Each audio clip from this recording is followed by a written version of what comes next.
안녕하십니까. 네, 안녕하세요. 네, 하루하루가 진짜 빠르죠.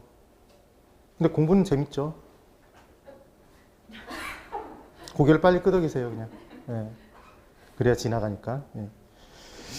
그러니까 어차피 겪어야 될 일이면, 그리고 본인들이 선택하셔서 들어온 길이잖아요. 솔직히 본인이 선택하지 않았어도 옆에서 남편이 비밀었겠죠. 따와라. 가끔 그런 경우도 있죠. 장래 시아버지 될 분이 따와라. 그럼 너를 며느리로 맞이하겠다. 이런 얘기를 하는 경우도 있죠. 그 대신 따오면 차를 사줄게.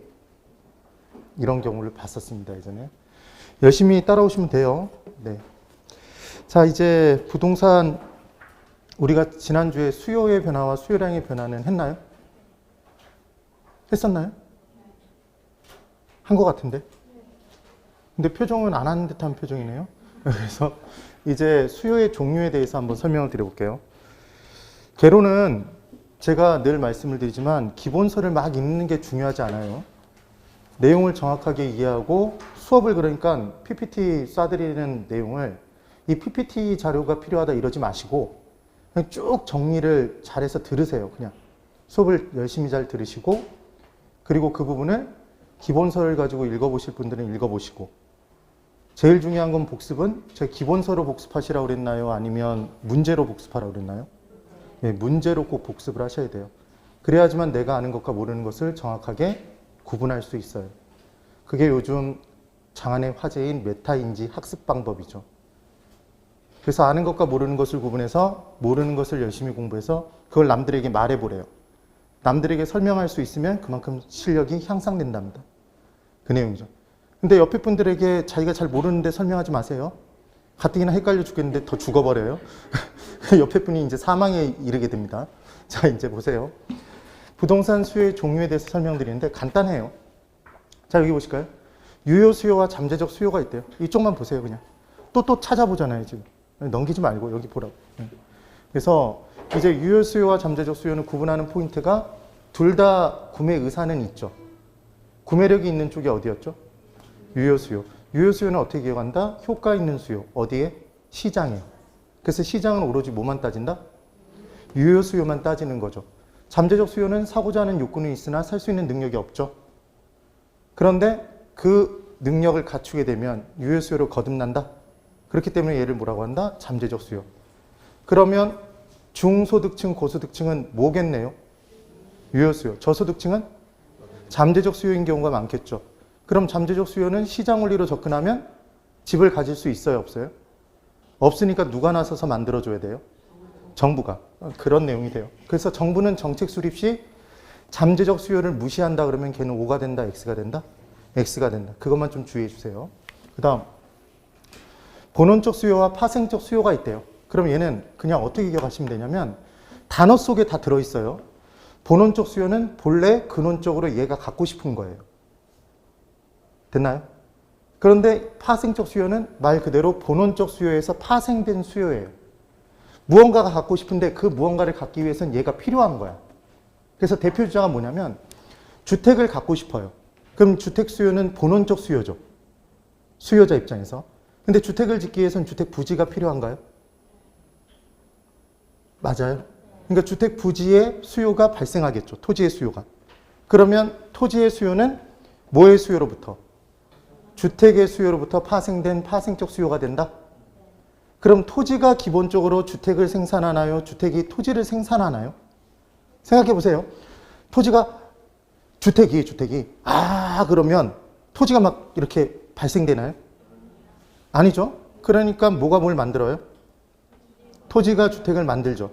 그래서 기본적으로 본원적 수요는 소비재예요. 우리가 최종적으로 소비하는 게 본래 근원적으로 갖고 싶겠죠? 근데 그 소비재를 생산하기 위해서 뭐가 필요하다? 생산하는 데 필요한 재와 생산재가 필요하겠죠. 그래서 기억하실 때 파생적 수요는 생산재의 수요. 생생하다 이렇게 기억해 두는 거예요. 뭐하다? 생생하다. 그래서 우리는 두 가지가 주어지면 그 둘 중에 뭐가 뭐를 생산해내는지만 판단하면 되는 거예요. 그래서 생산재의 수요가 파생적 수요, 나머지 하나는 뭐겠다? 본원적 수요. 그럼 비교해 볼게요. 간단한 내용이에요. 토지와 주택이 있습니다. 이 둘 중에 뭐가 뭘 생산할까요? 토지가 주택을 생산하죠? 그럼 토지의 수요는 뭐고? 파생적 수요고 주택의 수요는 본원적 수요가 된다. 이렇게 기억해 두시면 되는 거예요. 무조건 이렇게 기억합니다. 안 헷갈리게 어떻게 기억한다고요? 생생하다? 그게 MM이겠네요. 여기서 나오는. 그 다음 가수요와 실수요가 있대요. 여러분 가짜가 들어가면 왠지 가짜 같잖아요. 가가 들어가면. 근데 우리가 얘기하는 가는 가짜가 아니라 미리 가짜예요. 미리 사두고자 하는 수요가 뭐가 된다? 가수요. 그럼 실수요는 지금 실제 필요한 건가요? 맞죠? 이게 실수요. 그러니까 주택이 지금 필요해서 주거용으로 사는 거예요. 그럼 이 사람은 실수요자죠. 근데 지금 주택이 필요 없어. 주택이 필요 없어. 그런데 앞으로 오를 것 같으니까 미리 사두는 사람 있나요? 이게 투기수요, 가수요가 되는 거죠. 그래서 우리가 공시법에서 공부할 때 뭐 공부해요, 여러분? 가등기 공부하죠. 가등기는 본등기 전에 미리 해두는 등기인가요? 가짜 등기인가요? 미리 가짜가 있는 거예요. 한자로. 그래서 가수요와 실수요. 그 다음 신규 수요와 교체 수요가 있대요. 이 둘 중에 제가 설명하는 게 뭔지 한번 대답해 보세요. 최초로 생긴 수요는 신규 수요. 내가 가지고 있는데 걔를 교체하고자 해요. 교체 수요예요. 그러니까 주택이 있는데 다른 주택이 필요해. 옮겨갈 집이. 그럼 걔는 무슨 수요? 교체 수요. 집이 없었는데 집을 처음으로 갖고자 해요. 무슨 수요? 신규 수요. 지금 그 얘기입니다. 어렵지 않아요. 부동산 시장 크게 자가 시장과 차가 시장으로 쪼개진대요. 자, 여러분, 부동산을 사고 파는 시장은 매매 시장이죠. 그럼 내가 사면 내 소유가 되죠. 스스로 소유하는 게 자가 수요예요. 되시나요? 근데 임대차 활동을 할 때 주택을 빌려서 사용할 수도 있죠. 네, 그럼 걔는 무슨 수요예요? 빌릴 차자를 써서 차가 수요 이렇게 기억하시면 됩니다. 수요의 종류 이해되시죠? 네, 이렇게 기억하시면 돼요. 그 다음 이제 부동산 공급에 대해서 설명을 드려볼게요. 부동산 공급도 일정 기간 동안 공급하기 때문에 새롭게 공급하기 때문에 유량 개념이라는 표현을 씁니다. 그래서 우리 전주에 공부할 때 일정 기간 동안 새롭게 흘러간 양을 뭐라고 했었죠? 유량. 그래서 일정 기간 동안 새롭게 수입이 발생하고 비용이 발생하고 신규가 나오고 새롭게 만드는 것. 그럼 다 뭐다? 새롭게 변화하는 것. 다 유량. 저량은 저랑 결혼한 제자가 통부인이 되다. 그래서 저량은 제자가 통부인이 되다. 쟤는 뭐였어요? 재고량, 자산, 자본, 가치, 가액. 가짜로 시작하는 걸 찾는 거예요. 통은 통화량. 이거 아니라고 그랬죠? 이 통화량 아니라 시중에 유통된 화폐의 양. 그 얘기였어요. 그 다음 이는 인구수. 점점 대답이 사라지기 시작하죠. 예. 그래서 이는, 부는 뭐였어요? 부는? 부채? 예. 그런 내용이 기억나시면 됩니다. 그래서 우리가 공부하는 수요와 공급은 일정 기간 동안 시장에서 만나서 거래를 하기 때문에 유량 개념이다, 저량 개념이다? 유량 개념이에요. 그래서 일정 기간 동안 공급자가 공급하고자 하는 최대 수량이에요. 그 다음 주어진 가격에 각각의 가격이 있으면 그 가격에 이미 공급한 양일까요? 판 양일까요? 팔겠다는 양일까요? 팔겠다는 양. 그래서 얘도 팔량이겠죠. 그럼 산다, 판다라는 행위는 일은 발생되기 전이다. 그렇기 때문에 얘를 무슨 개념이라고 한다? 일사자의 전전자. 그래서 일이 발생되기 전 사전적 개념이라는 표현을 씁니다. 이게 간단해서 시험에 안 나올 것 같지만 실제로 나와요. 그래서 공급은 판량이 아니라 팔량을 가지고 판단하는 것이다. 그 다음 공급도 마찬가지. 시장에 효과 있는 공급이 있고 효과 없는 공급이 있겠죠. 되세요? 그러면 유효 공급은 팔고자 하는 욕구에 팔 수 있는 능력이 있어야 얘는 시장에 효과 있는 공급이 돼요. 그럼 팔 수 있는 능력의 대표주자가 뭐가 있냐면 건축 능력이 있는 사람이 있을까요? 주택시장에 주택을 공급할 수 있는 능력 중에 신규 주택을 새롭게 지어서 공급하는 사람이 있겠죠. 건축할 수 있는 능력을 갖고 있으면 얘 유효 공급이에요. 그러면 건축할 수 있는 사람만, 능력이 있는 사람만 유효 공급자가 될까요? 그게 아니라 기존 주택을 소유하고 있던 사람이 팔기 위해 시장에 내놔도 걔는 유효 공급이죠. 맞아요. 그래서 건축 능력이 있거나 또는 소유하고 있는 주택이 있다면, 소유하고 있는 것이 있다면 그 사람은 뭐가 된다? 유효 공급자가 되겠죠. 맞아요. 그럼 얘는 신규 주택의 공급이잖아요. 새롭게 건축해서 공급하는 거니까. 유량 공급이 된다, 저량 공급이 된다? 유량 공급이 된다. 그럼 기존에 쌓여있는 주택을, 기존 주택을 팔려고 내놓는 건 무슨 공급이 되겠다? 저량 공급이죠. 그래서 실은 우리가 유량과 저량을 공부하는 거예요. 사실은 그것 때문에. 됐나요? 지금 그 얘기인 겁니다. 그 다음 공급법칙과 공급곡선에 대해서 설명드릴게요. 자, 우리 처음에 이렇게 공부했었어요. 시장 경제라고 공부를 했었고 시장과 경제가 같다고 그랬죠. 그래서 경제론을 공부하는 건 시장에 대해서 공부하는 것. 부동산 경제론은 부동산 시장에 대해서 공부하는 것. 그럼 시장은 무엇과 무엇이 만나는 곳? 수요와 공급이 만나는 곳. 그걸 좌지우지하는 건 가격. 그래서 수요의 법칙은 가격과 수요량의 관계. 비례, 반비례. 반비례. 가격이 올라오면 수요량이 줄죠? 그게 무슨 효과? 가격 효과. 가격이 올라가면 수요량이 줄잖아요. 가격이 내려가면 수요량이 증가하잖아요. 무슨 효과로? 가격 효과지 수요 효과가 아니었어요. 기억나셔야 됩니다. 그러면 시장의 중심인 가격과 공급량의 관계가 무슨 법칙일까요? 이게 공급의 법칙이죠. 딱 이 두 가지만 외우시라는 얘기를 했어요. 그러면 가격과 공급량은 비례한다, 반비례한다? 비례하겠죠. 그러니까 공급자는 무조건 가격이 올라가면 공급량을 늘리고 가격이 내려가면 공급량을 줄이는 거죠. 그 얘기가 됩니다. 그래서 가격과 공급량은 비례관계. 그 다음 그러면 공급곡선은 가격이 올라가면 공급량이 증가하죠. 그래서 연결해보면 우상향하는 곡선이 나온다. 우하향? 우상향하는 곡선이 나오더라. 이렇게 얘기가 됩니다. 그럼 이제 공급 함수에 대해서 설명드릴 텐데 수요 함수도 별로 어렵지 않았듯이 공급 함수도 똑같아요. 함수는 함이 있어서 거긴가 뭔가를 집어넣으면 그 작용에 의해서 뭔가가 튀어나오는 거죠. 그래서 이제 공급 함수는 부동산의 공급량에 영향을 끼친 여러 가지 요인들이 있대요. 그럼 가장 먼저 제일 중요한 건 뭘까요? 부동산 가격일 거예요. 그 다음 다른 부동산 가격이 변해도 공급량이 변해요. 그럼 대표적으로 해당 부동산과 보완관계인, 공급 측면에서 보완관계인 재화가 있겠죠. 그럼 걔의 가격이 올라가요? 그럼 보완관계는 가치잖아요. 같이 이루어지는 거죠. 그러니까 공급량이 증가하겠죠. 그런 내용이 되는 겁니다. 그 다음 생산기술이 발달하면 공급량이 증가할까요? 감소할까요? 증가하겠죠. 그럼 생산요소 가격은 토지, 자본, 노동의 가격이 올라가면 생산비가 그만큼 더 드는 거죠. 공급자 입장에서는. 비용이 증가하는 거잖아요. 그럼 공급량을 늘릴까요? 줄일까요? 줄일 거예요. 그 다음 앞으로 가격이 올라갈 것으로 예상이 되면 아파트 가격이 지금 9억인데 10억으로 올라갈 거래요. 그럼 그걸 본 사람은 내놨던 집도 다시 걷어들이죠. 가격 상승이 예상되면 지금 팔까요? 나중에 팔까요? 나중에 팔죠. 그러니까 현재의 공급량은 감소하겠죠. 그럼 앞으로 가격이 하락할 것으로 보인다면, 예상이 된다면 떨어지기 전에 지금 팔아야죠. 그러니까 현재 공급량은 증가할까요? 감소할까요? 증가하겠죠. 그 내용이에요. 그 다음 매도자의 수가 많아지면 많아질수록 공급량 증가하겠죠.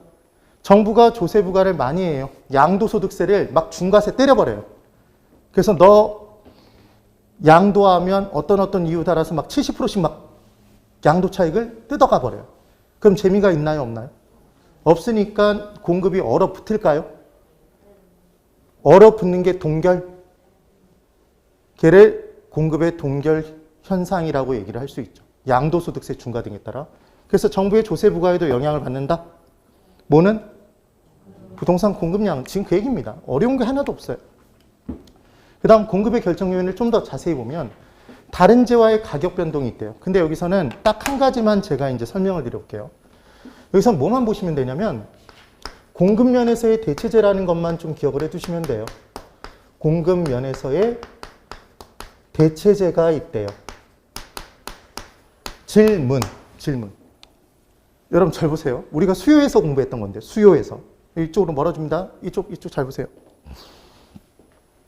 홍차는 대체재예요? 보완재예요? 대답 안 하는 게 맞는 거예요. 알 수 없다가 답이에요. 왜냐하면 커피라는 해당 재화가 있을 때 커피와 동일한 효용을 제공하니까 홍차가 커피의 대체제겠죠. 되세요? 다시 상추는 대체제예요, 보완제예요? 알 수 없어요. 그러니까 항상 대체제, 보완제 개념이 나오기 위해서는 해당 재화가 먼저 나와야 되죠. 해당 재화의 정의, 규정이 정확하게 이루어져야 돼요. 그래서 얘도 이 앞에 생략된 단어가 있는 거죠. 공급면에서의 뭐의 대체제예요? 그렇죠. 해당 재화의 대체제인 거예요. 이해되시죠? 그러면 자, 이런 개념이에요. 건설업체가 하나 있어요. 건설업체가. 그런데 이 건설업체가 이게 보통 이해를 잘 못하는 부분 중에 대표적인 내용이에요. 설명을 들어보면 너무 간단해요. 건설업체가 있는데 이 건설업체에 한 해에 시공할 수 있는 능력은, 지을 수 있는 능력은 무한할까요? 유한할까요? 한정돼 있겠죠. 왜냐하면 쓸 수 있는 자금력도 한정돼 있을 것이고 쓸 수 있는 노동력, 그 다음 기술력도 한계가 있겠죠. 맞나요? 그래서 이 건설업체의 시공 능력이 1년에 100채를 지을 수 있대요. 1년에. 그런데 이 건설업체가 짓는 게 뭐와 뭐를 짓냐면 예를 들어 빌라와 오피스텔을 짓는데요. 둘을 짓는답니다. 그러니까 빌라도 지을 수 있고 오피스텔도 지을 수 있는 거죠. 처음에 몇 채씩 공급했냐면 50채씩 공급했어요. 맞나요? 맞죠? 우리가 보려고 하는 건 이제 뭐냐면 빌라입니다. 빌라가 뭐네요? 해당 재화라는 거예요. 해당 재화. 근데 어떤 일이 발생했냐면 오피스텔 가격이 올라갔어요. 공급자는, 이 건설업체는 이제 오피스텔의 공급량을 늘릴까요? 빌라의 공급량을 늘릴까요? 오피스텔의 공급량을 늘리겠죠. 왜 늘리죠? 무슨 법칙? 공급의 법칙에 따라 가격이 올라오면 공급량을 늘리죠. 그래서 공급량을 늘려요. 얘를 얼마나 늘렸냐면 얘를 80채로 늘렸어요.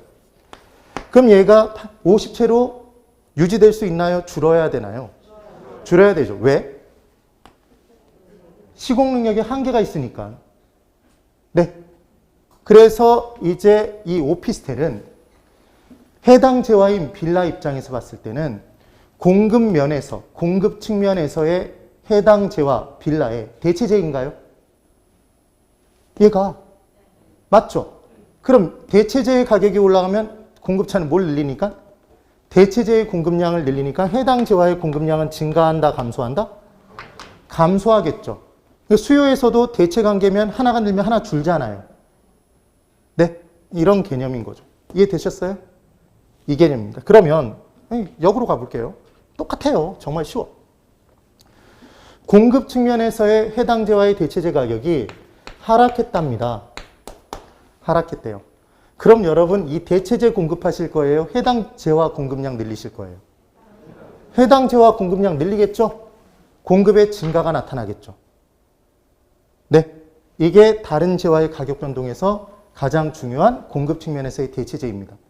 공급 면에서의 보완제 관련 문제는 나와본 역사가 없어요. 나올 가능성도 거의 없다고 보면 돼요. 이것만 기억하시면 돼요. 어려워요? 쉬워요? 쉬운 거잖아요. 그러니까 뭐냐면 공급자는 두 재화를 공급할 수 있는데 둘 중 가격이 높은 걸 공급한다? 가격이 낮은 걸 공급한다? 가격이 높은 것. 그러니까 대체제 가격이 올라오면 대체제 공급량을 늘리니까 해당 재화의 공급량이 감소하는 거죠. 대체제 가격이 떨어지면 대체제의 공급량을 줄이니까 해당 재화의 공급량이 증가하는 거죠. 됐나요? 그 다음 생산 비용의 변화 아까 설명드렸습니다. 기술 수준의 변화도 설명드렸죠. 기업의 목표가 만약에 빌라를 공급하는 게 아니라 오피스텔 공급량을 늘리는 것으로 목표가 변화되면 이게 공급량이 늘겠죠. 뭐 이런 개념이에요.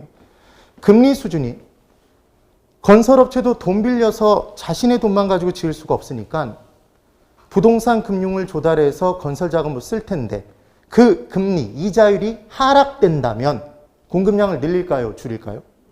늘려요. 돈 빌리기 쉬우니까. 금리가 인상돼요. 그럼 공급량을 늘릴까요? 줄일까요? 줄이겠죠. 지금 그 얘기입니다. 경기 전망이 앞으로 굉장히 호황이 될 것 같아요. 그럼 지어서 팔면 잘 팔리겠네요.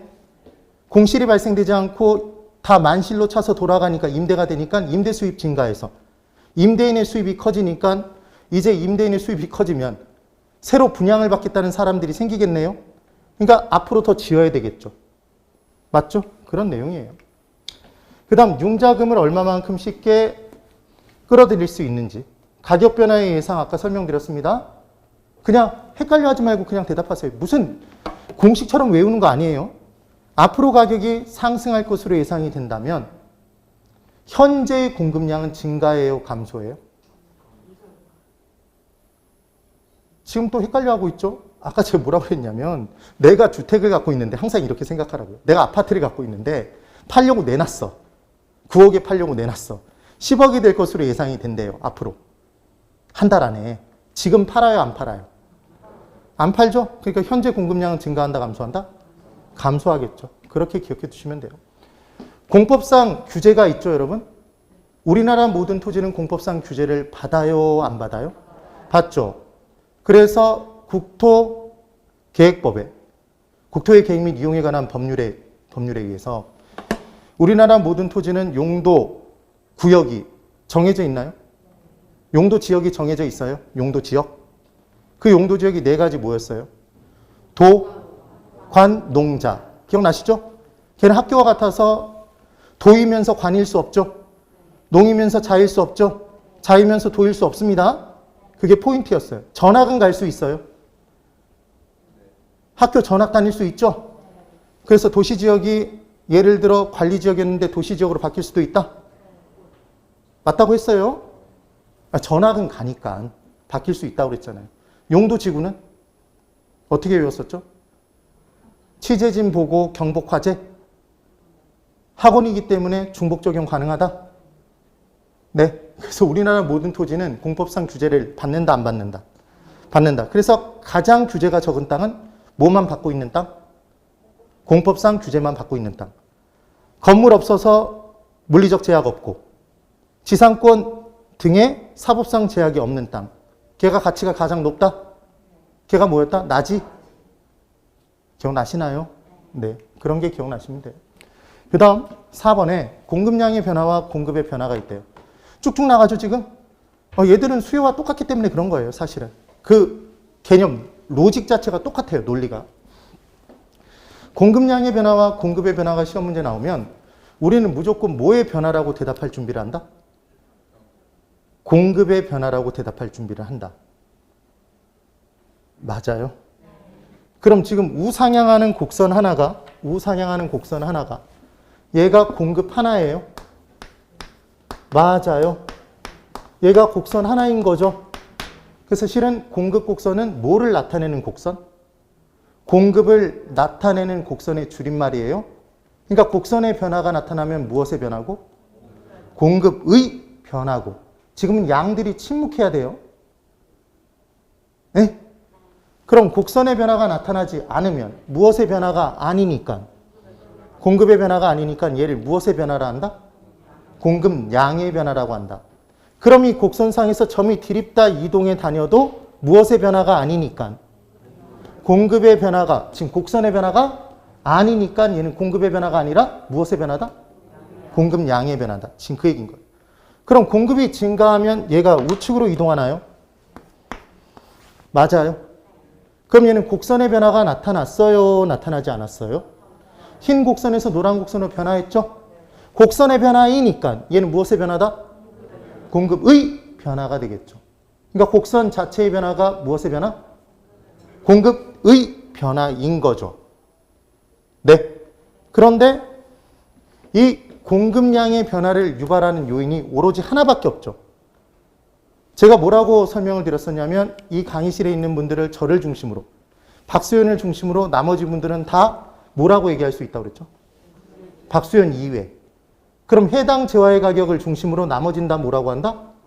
가격 이외. 무슨 재화 가격 이외? 해당 재화 가격 이외. 맞아요.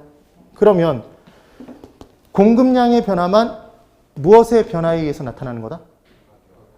해당 재화의 가격. 가격이 변화했을 때만 공급량의 변화. 얘만 곡선상의 점의 이동. 가격의 변화. 해당 재화의 가격의 변화를 제외한 나머지는 다 무엇의 변화? 공급의 변화. 다 가격 이외. 다 곡선 자체의 변화. 확신에 찬 눈빛을 보여줘야 돼. 그 정도면 됐어요. 그래서 문제를 풀 때 이렇게 푸는 거죠. 공급량의 변화, 공급의 변화 구분하는 문제가 나온다 그러면 곡선 하나가 무엇 하나? 이게 제일 중요한 거라고요. 곡선 하나가 무엇 하나? 공급 하나. 그래서 곡선의 변화면 무엇의 변화? 공급의 변화. 얘는 무엇이 변화했을 때? 가격 이외가 변화했을 때. 이 앞에 생략된 건 뭐다? 해당 재화의 가격 이외의 요인이 변화했을 때네요. 그럼 질문. 대체재 가격이 변화했어요. 가격의 변화예요? 가격 이외예요? 가격 이외죠. 왜? 해당 재화의 가격이 아니잖아. 해당 재화의 대체재 가격이 변한 거니까. 그럼 보완재 가격이 변한 것도 가격 이외죠. 해당 재화의 가격이 아니잖아. 그 얘기입니다. 그래서 해당 재화의 가격을 제외한 나머지 모두가 다 공급의 변화, 곡선 자체의 변화에 속하죠. 그래서 절대 공식이 있어요. 공급의 변화와 공급량의 변화를 물어보면 무조건 뭐라고 대답한다? 무조건 공급의 변화. 무조건 곡선 자체가 변화했다고 대답하시는 거예요. 맞죠? 무조건 가격 이외의 것이 변화했다고 대답하시는 거예요. 망설이지 말고 딱 뭐가 떴을 때만 해당 재화의 가격이 변화됐다고 떴을 때만 무엇의 변화? 공급량의 변화. 곡선상의 점의 이동으로 곡선상의 점의 변화로 나타난다. 지금 그 얘기였죠. 됐나요? 지금 그 얘기예요. 그 다음 부동산 공급의 특성이 있대요. 토지의 물리적 공급이 있어요. 자, 총론의 내용이 기억나시나 보세요. 총론의 내용. 우리 토지의 자연적 특성과 인문적 특성을 공부했습니다.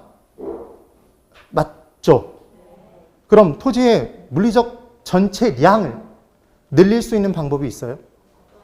이 지구상 모든 토지는 바닷속도 토지로 연결되어 있죠. 네.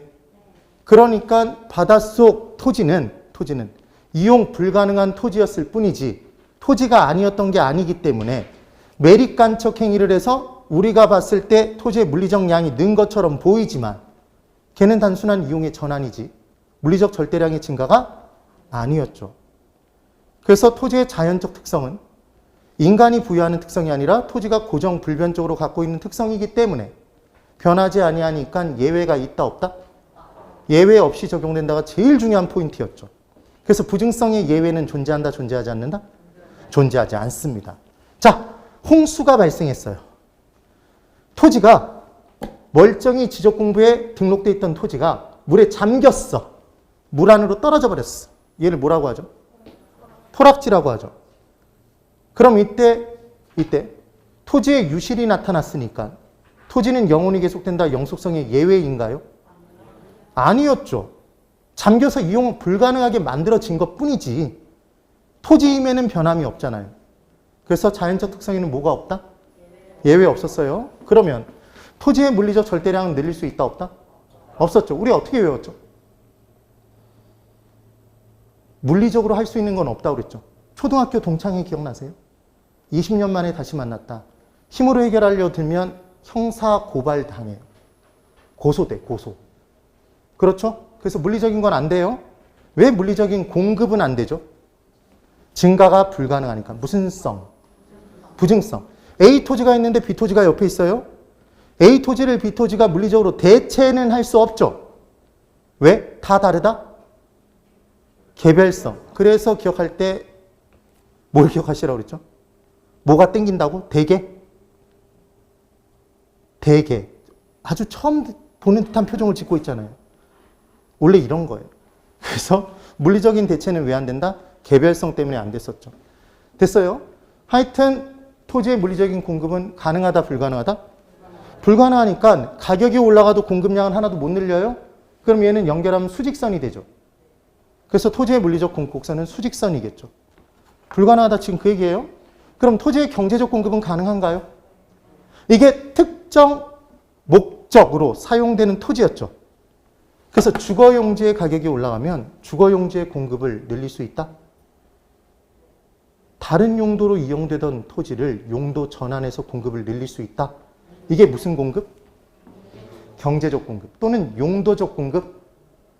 그래서 토지의 경제적 공급, 용도적 공급이 가능한 이유는 토지의 용도가 하나이기 때문에 다양하기 때문에 용도의 다양성 때문에 발생하는 것이었다. 했던 거 기억나시죠?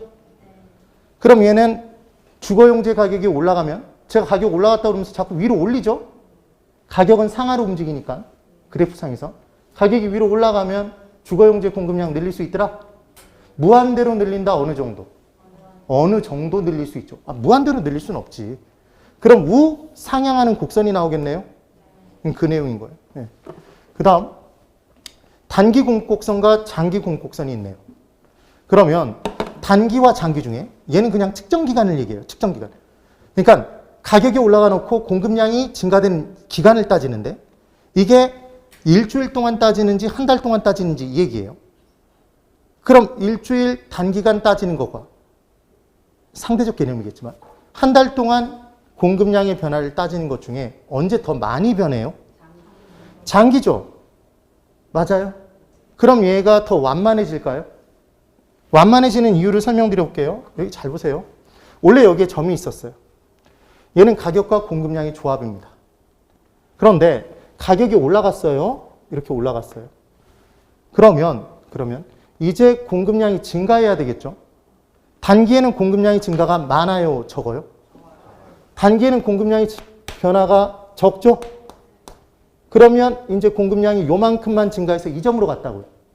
그럼 얘를 연결하면 이런 선이 나오겠네요. 맞나요? 그런데 이때 장기가 되면 더 많이 증가가 가능해요? 맞죠? 그럼 여기에 찍힌다고요? 그럼 원래 점과 연결시키면 이제 곡선이 나오겠죠? 그럼 기울기가 더 완만해져요? 가파르게 돼요? 완만해지잖아요. 그럼 공급량이 더 많이 증가될수록 더 오른쪽에 찍히겠네요? 그럼 연결하면 더 완만해지죠? 이게 기본적인 개념인 거예요. 됐죠? 그러니까 단기와 장기 중에 뭐가 더 기울기가 완만하다? 장기가? 뭐가 더 공급량의 증가가 많다? 양의 변화가 더 큰 게 장기죠. 양의 변화는 좌우로 이루어지죠. 그러니까 좌우로 많이 갈수록 기울기는 완만해지는 거지. 지금 그 얘기인 겁니다. 여기까지 되셨으면 고개를 끄덕끄덕 해보세요. 역시 제가 키우는 특공대가 많네요. 특별히 공부를 잘하는 사람만 모아놓은. 정말 오랜만에 들어보죠. 그럼 이제 부동산 시장의 가격 결정에 대해서 이제 설명을 드려볼게요. 잘 봐야 돼요. 시장 균형과 균형점의 결정에 대해서 이제 설명을 드리는데 얘는 시험에 무조건 나온다고 보시면 됩니다. 얘는 무조건 나와요. 한 문제가 나오는지 두 문제가 나오는지 한 문제는 이론, 한 문제는 계산 문제 이렇게 나올 수도 있어요. 그래서 시장 균형과 균형점의 이제 결정에 대해서 설명을 한번 드려볼 텐데 균형의 개념부터 봐야 돼요. 균형은 무언가 한쪽이 더 많거나 적을 때 우린 균형을 이뤘다고 얘기하나요? 아니죠. 둘 중에 하나가 많거나 적음이 없이 둘이 같을 때 얘를 뭐라고 하죠? 균형을 이뤘다고 얘기를 하는 거예요. 균형. 그러면 균형은 무언가가 같은 거잖아요. 그럼 도대체 무엇과 무엇이 같은 거냐? 수요량과 공급량이 같은 거래요. 절대로 수요와 공급이 같은 게 아니에요. 이따가 바로 그림으로 보여드릴 거예요. 그럼 이제 균형점의 결정은 수요 곡선과 공 곡선이 교차하는 점에서 이루어진대요. 자, 이제 볼 거예요. 균형점의 결정에서 문제가 나올 수 있는데 계산 문제를 이렇게 풀어볼 수 있어요. 이 내용은 이따가 제가 바로 다시 돌아와서 한번 풀어드릴 거예요. 됐죠? 힘내고 잠깐만 기지개 한번 펴보세요. 네. 힘내야 돼, 힘내야 돼. 그리고 새벽 공부하지 마세요, 제발. 네. 아무리 공부가 재밌어도 새벽에 공부 늦게까지 하지 마세요. 제발 자고 와, 좀. 왜 집에서는 눈을 부릅뜨고 공부하고 학원에 와서는 잠을 자는 거예요? 그러면 안 된다고. 그렇게 바꿔서 공부하면 안 돼. 이건 이따가 계산 문제 바로 설명드릴 겁니다. 자, 이제 부동산 시장의 가격 결정을 볼게요. 시장 균형의 변동을 볼 텐데 수요와 공급의 변화 때문에 이루어지고 균형 가격과 균형 거래량의 변화를 살펴보면 된대요. 그럼 이제 어떻게 하는지 설명을 드릴게요. 잘 보세요. 이제부터 집중하는 겁니다. 제가 세로축엔 가격이 있죠, 여러분. 가로축에 수급량이라고 적었어요. 수급량. 그럼 수급량은 수요량과 공급량을 합친 말이네요. 다시 질문 한번 해볼게요. 우리 수급 조절한다는 표현 들어보셨어요? 급수 조절한다는 표현 못 들어보셨죠? 그랬더니 뭐 기온에 가면 급수를 조절한다 뭐 이런 얘기를 하기도 하는데 그런 얘기 하시면 안 돼요. 수급 조절이죠. 그럼 수요가 먼저 나와요? 공급이 먼저 나와요? 개론에서 경제학에서는 기본적으로 수요가 있으니까 공급이 있는 거예요. 그래서 시장의 정말 중요한 원칙은 만들어달라는 것을 만들어달라는 양만큼 만들어주는 기능이 있다. 단 그 만들어달라는 사람이 경제력이 있어야 된다, 없어야 된다? 돈을 가진 상태에서 만들어달라고 얘기하지만 만들어주는 거죠. 그래서 시장에서 저가주택을 만들어달라고 얘기하면 저가주택을 공급해주는 거고, 고가주택을 수요자들이 원하면 고가주택이 공급되는 거겠네요. 이게 정말 중요한 원리인데 시험 문제에 어떻게 나온 적이 있었냐면, 시장 내 고가주택의 수요가 증가하면 시장 내 저가주택의 공급이 증가한다. OX? X예요. 이런 문제가 나온단 말이에요. 근데 이렇게 그냥 곱게 줄까요? 뭔가 하나를 더 씌워서 줄까요? 더 씌워서 이 본질이 안 보이게끔 문제를 준단 말이에요. 그걸 알아내는 것이 우리가 이제 공부하는 거죠. 자, 그러면 지금 가격이고 수급량이에요. 제가 우하향하는 곡선 하나를 그렸습니다.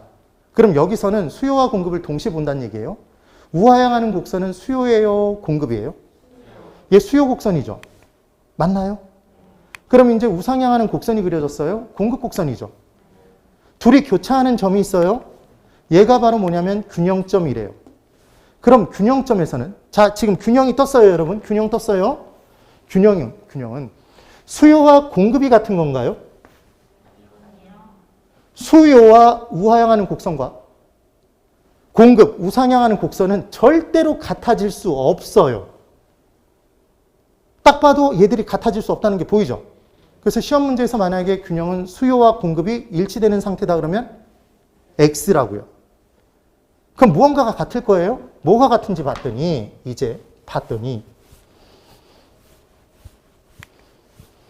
균형점에서의 가격을 얘를 균형 가격이라고 하고 균형점에서의 거래량을 균형 거래량이라고 합니다. 그럼 이때 균형 거래량이 예를 들어 100이었다고 볼게요. 얘가 수치가 얼마라고요? 예를 들어 100이란 말이에요. 100이에요. 100.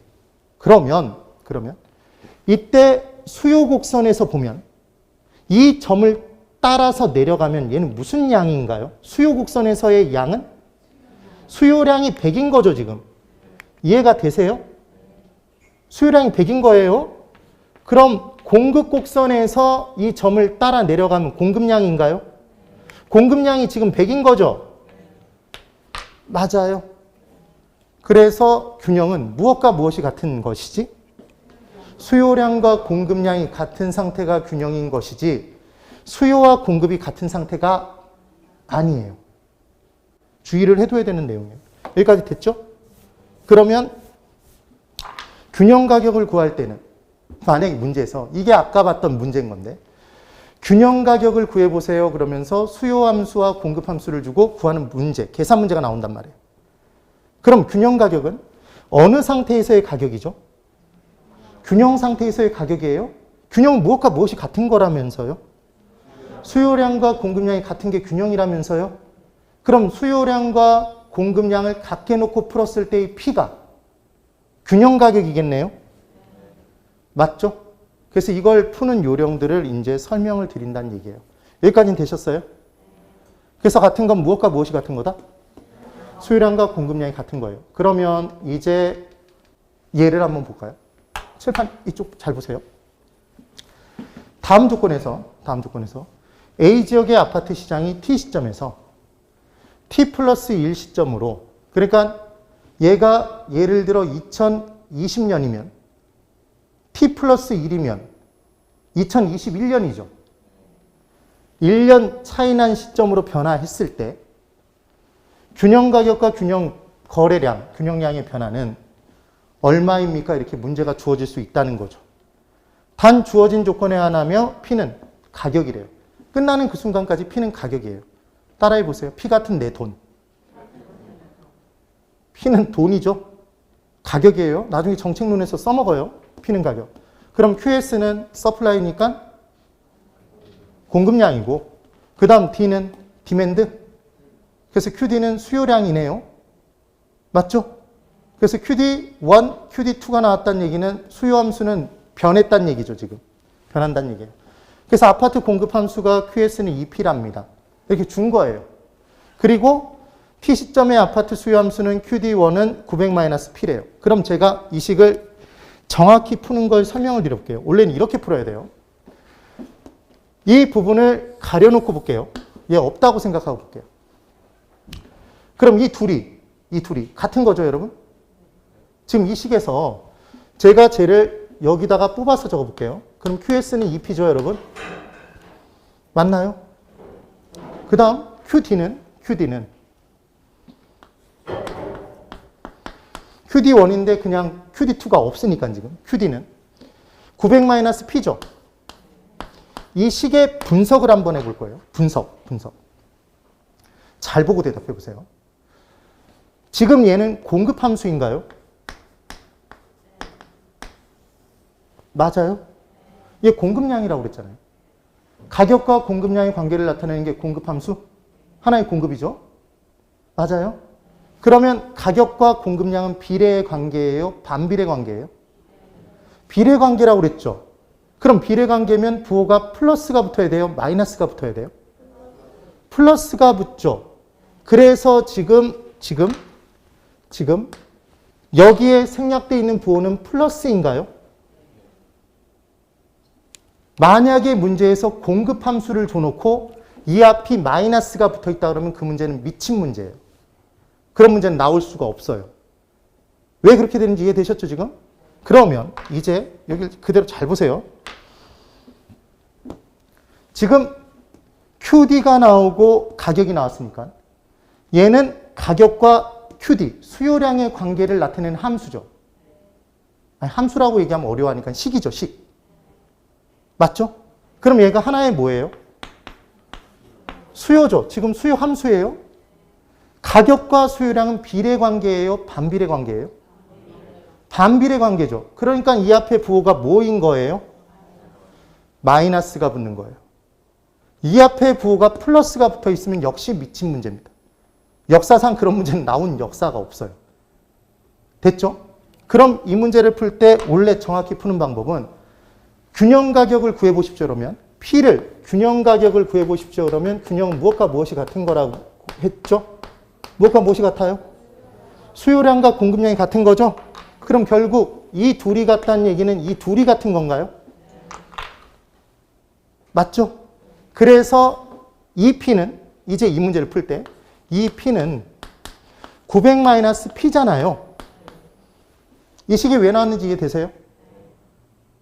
이렇게 정리를 원래 해서 푸는 거라고요. 그러면 이제 마이너스 P, P는 P끼리 모으고 숫자는 숫자끼리 나눠서 넘겨서 남긴 다음에 나눠주면 답이 나올 거잖아요. 1차 방정식. 그럼 얘가 넘어가면 플러스가 붙어서 붙나요? 이항이 되면 좌변이나 우변으로 이항이 되면 마이너스를 붙여서 넘어가는 거죠. 그럼 마이너스에 마이너스니까 플러스가 되네요. 그럼 얘는 3P인가요? 왜 3P 됐는지 정확히 이해되셨죠? 그럼 여기는 숫자가 900밖에 없어요. 그럼 얘는 900이겠죠? 그럼 P는 얼마가 나오죠? 계산기를 가지고 들어가게 돼 있습니다. 그럼 우리의 사랑스러운 친구 계산기를 지금 이 정도에 사용하면 정말 계산기한테 미안하죠. 그래서 나눠주면 얼마예요? 300이죠. 얘가 바로 무슨 가격? 균형 상태에서의 가격, 균형 가격이네요. 그럼 이쪽 잘 보실래요, 여러분? 균형을 집어넣으면, 잠깐만. 균형을 집어넣으면 균형이 나올까요? 불균형이 나올까요? 균형을 집어넣는데 불균형이 나오면 조사 들어가 봐야 돼요. 뭔가 중간에 이상한 짓이 이루어진 거야. 그래서 균형을 집어넣으면 균형이 나오겠죠? 그럼 균형 가격을 이 식에 어디에나 대입시키면 이때 양이 나올 텐데 그때 양은 무슨 양이에요? 균형 거래량, 균형 양이죠. 됐나요? 그러면 이제 P300을 여기다가 대입시키면 2 곱하기 300은 600인가요? 그럼 균형 거래량은 얼마예요? 600이에요. 그럼 질문. 균형 거래량이 600이란 얘기는 공급량이 600인가요? 거래량과 공급량과 수요량 같은 거. 수요량과 공급량이 같은 게 균형이니까. 네. 그럼 이 식에다 대입시켜도 얘가 600이 나와야 되겠네요. P를 대입시켜보면. 그럼 여기다가 대입시키면 300을 대입시키면 900-300이니까 600이네요. 같게 나와요? 다르게 나와요? 같게 나올 수밖에 없는 거죠. 근데 여러분들이 나중에 계산해 보면 이 곱하는 것에다 집어넣는 게 훨씬 쉬워요.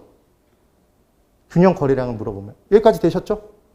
그러면 이 식을 이렇게 다 이렇게 일일이 다 적어서 문제를 풀어야 된다면 시간이 오래 걸릴까요? 오래 걸리지 않을까요? 오래 걸려요. 그러니까 빠르게 풀 수 있는 방법이 필요해요? 필요치 않아요? 필요하죠. 그래서 제가 뭐라고 얘기를 하냐면 분리수거한다고 얘기를 하는 거예요. 무슨 수거? 분리수거를 해주는 겁니다. 분리수거를. 그래서 P는 P끼리 모았죠? 자, 이쪽 보세요. P는 P끼리 모았어요. 네. 그런데 중요한 건 잘 보세요. 이 식에서. 아까 제가 이걸 왜 설명했냐면 공급함수에서는 얘가 부호가 플러스죠? 네. 수요함수에서는 얘가 마이너스죠? 그럼 얘를 한쪽으로 모으면 마이너스는 무조건 떨어지겠죠? 마이너스는 무조건 떼어진다고요. 플러스가 된다고. 그럼 얘는 마이너스 1P잖아요, 실은. 그러니까 2에다가 3을 더하면 되겠죠? 그러니까 분리수거할 때는 뭘 떼고 더해요? 마이너스를 떼어내고 더하는 거죠. 고개를 끄덕여 보세요. 됐죠? 그러면 만약에 이쪽에도 수치가 있었다면 수치는 넘어가면서 빼주면 되겠네요. 큰 숫자에서 작은 숫자를 빼주면 돼요. 네. 그래서 뭐 하냐면 분리수거. 뭐는 뭐끼리? P는 P끼리, 금액은 금액끼리 모으는데 주의하실 건 P끼리 더할 때는 한쪽은 분명히 마이너스가 붙어 있을 텐데 마이너스가 붙은 상태에서 더하면 안 되고 마이너스를 떼고 더하면 된다.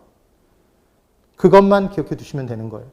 그 다음 숫자끼리 들어갈 때는 큰 숫자에서 작은 숫자를 빼주면 돼요. 네. 그런데 만약에 큰 숫자가 1000입니다. 작은 숫자가 있어요. 식에서. 이렇게 자세히 설명드린 이유는 헷갈려 하시는 분들이 있기 때문에 그래요. 얘가 200이에요. 그럼 우리가 분리수거할 때 이제 숫자가 얼마가 나와요? 큰 숫자에서 작은 숫자 빼면 얼마가 나와요? 800이죠? 800이 나올 거예요. 그런데 큰 숫자는 1000이에요. 작은 숫자가 마이너스 200이에요. 그러면 얘는 큰 숫자에서 작은 숫자를 뺀다고 그랬죠? 네. 그럼 플러스가 되나요? 그러면 1200이 되겠죠? 이것만 주의해 두시면 돼요. 그러니까 원칙은 무조건 뭐만 기억하면 된다? 계산 문제가 나오면 분리수거하자. P는 P끼리 모으고 금액, 숫자는 숫자끼리 모으면 된다. 됐어요? P에서는 마이너스만 떼어낸 상태에서 더하시면 되는 거예요. 이제 얘를 여기다 적용시켜서 바로 풀어볼게요. 풀리나 보세요. 이게 돼야 됩니다. 그리고 제가 이미 내일기보로 이 문제를 지금 풀어드리고 있죠. 내일도 풀어드릴 거예요. 계산 문제를. 거의 대부분 다 풀어드릴 거예요. 충분히 푸실 수 있어요. 처음만 좀 어려워요. 처음만. 이 문제 연습을 통하면 몇 분 안에 푸냐면 몇 분이 아니라 1분 안 걸려요. 2개를 풀어도. 자, 이제 T 시점에 얘는 이렇게 균형 가격 한번 구하면 되고 또 이렇게 균형 가격을 한번 구하면 되겠네요. 맞죠? 그럼 들어갑니다. 2P 900-P죠? 그럼 분리수거하면 몇 P예요? 아, 그렇죠. 이것만 기억하면 돼. 3P. 그 다음 숫자는 얘밖에 없죠? 900이잖아. 그럼 P는 얼마? P는 300 바로 나왔죠? P 대입시켜요. 그럼 얘는 양 600이죠. 바로 나오나요? 쉬워요, 어려워요? 쉽죠? 다시 이제 이 둘을 볼게요. 이 둘을 놓고 봅니다. 설마 이 둘을 같이 놓고 푸시진 않겠죠? 수요를 같이 놓으면 안 되지. 그것만 안 헷갈리시면 된다는 얘기예요. 그래서 2P 마이너스 P니까 P는 얼마? 3P. 이번엔 얼마? 1500이죠. 맞죠, 여러분? 그럼 P는 얼마? 500. 그럼 500을 여기다 대입시키면 양은 1000이죠. 그럼 가격은 얼마 상승하고? 200 상승했고 양은 400 증가? 이렇게 문제를 바로 푸실 수 있다는 얘기예요. 솔직히 어려워요, 쉬워요? 쉽죠? 할 만하죠? 할 수 있다고요. 할 수 있다고요. 이 개념으로만 문제를 풀어주시면 되는 겁니다. 아무런 어려움도 따르지 않아요. 여기서 나오는 응용하는 문제들은 나중에 심화이론반에서 자세히 또 설명을 드릴 거예요. 됐죠? 그래서 균형점의 결정이 왜 중요한지 설명을 드렸고 어떻게 발생하는지까지를 쫙 설명을 드려본 겁니다. 됐죠? 그럼 10분 쉬고 이제 균형점의 이동에 대해서 정확하게 보도록 할게요. 10분 쉬고 다시 오세요. 집에 가면 안 되고. 10분 쉬세요.